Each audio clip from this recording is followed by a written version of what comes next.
So now, nagpa-boil na kami ng tubig. Nilagyan ng kamatis. Tapos, may maliit na sili. Tsaka sibuyas na puti. So now, ilalagay natin yung... Uy, wag pala yung ginger. Na, nilagay na ako. Nilagyan ko ng ginger. Tapos ito, ilalagay ko na yung... Una, ilalagay ko yung papaya. Kasi matagal siyang mamaya-maya. Kunin muna natin to. Konti. Kasi madali lang yun eh. Kaysa dito isa. So, lagyan natin yung papaya. Tapos, hayaan lang muna natin yan na mag-boil. Ang hirap talaga ate. Wala naman nag-utos sa'yo yan eh. Sino nag-utos sa'yo niya, ha? So, tingnan nyo yung ginawa ng kasama ko dito. Ano akala niya dito? Magagawa kami ng sandwich. Tingnan mo yung kamatis, ang laki. Tapos yung ginger, hinugasan ko lang, hindi ko na binalatan. Pwede lang yan para mabango. So, lagyan din natin ng tanglad, mamaya. Para mamaya na natin lagay yung tanglad.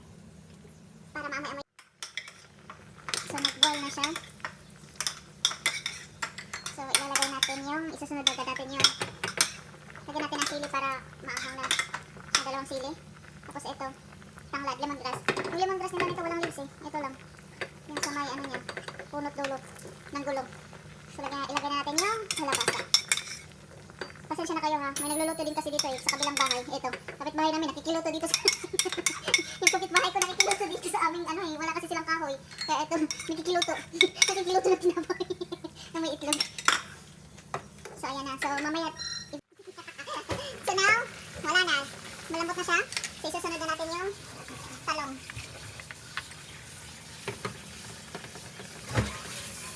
Sunod natin yung talong.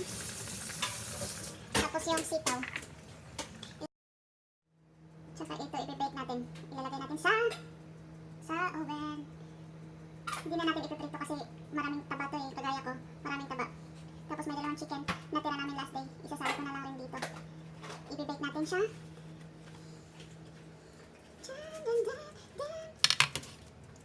So dito natin siya i-bake. Hindi sa malalaking oven kasi konti lang itim. Dito na siya yan o. Itong init na bake. So kunin na natin to. Ilalagay natin dito sa taas. Para hindi siya mainitan. So now we put this in here. Okay. So, ilalagay lang natin sa 200. And then, okay. Yun lang.